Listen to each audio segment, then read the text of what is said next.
যশোর গদখালি ঘুরতে যাওয়ার প্রথম পার্ট ভিডিওটা দেওয়ার পর আপনারা দ্বিতীয় পার্টটা চেয়েছিলেন, তাই দ্বিতীয় পার্টটা নিয়ে আপনাদের মাঝে চলে আসলাম। আসসালামু আলাইকুম, কেমন আছেন সবাই? আশা করি সবাই ভালো আছেন। যে যেখান থেকে আমার ভিডিওটি দেখছেন সবাই সুস্থতা কামনা করি। প্রথম পার্টে ছিল আমার ছেলে আর আমি ড্রাগনে উঠেছিলাম, তারপর আমার ছেলে এই তো প্লেনে উঠে গেছে। আমার ছেলেটা রাইডে উঠতে অনেক পছন্দ করে, দেখুন একটুও ভয় নেই। আমরা প্রথমে ভেবেছিলাম ও মনে হয় ভয় পাবে বা পড়ে যাবে, কিন্তু পরে দেখি না, ও অনেক সুন্দর করে বসেছিল আর অনেক মজা নিচ্ছিল। আর এদিকে নৌকায় উঠেছে কিছু ছেলে আর কিছু মেয়ে, মেয়েগুলা এত চিল্লাচ্ছিল ভয়তে। এই নৌকায় উঠতে আমার অনেক ভয় লাগে, বুকের ভিতর ধরপড় করে, এত জোরে জোরে দোল দিচ্ছিল, আমার দেখেই অনেক ভয় লাগতেছিল। জানি না এদের ভয় আছে কিনা, দেখুন কত উপরে উঠতেছে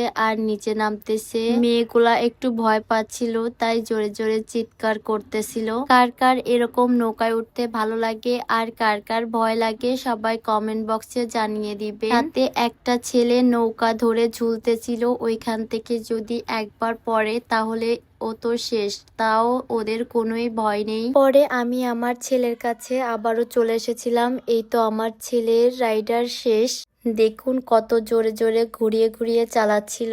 তারপর আমরা পার্কে যাব এজন্য সামনের দিকে হাঁটতেছিলাম। এখানে রাস্তার দুই সাইডে শুধু ফুল আর ফুল ছিল। আমার হাজবেন্ড আমাকে এই গোলাপটা গিফট করেছিল, বলতেছিল সব গোলাপ থেকে এই গোলাপটা অনেক ইউনিক, এই জন্য তোমাকে দিলাম, আর সবগুলো তো কমন।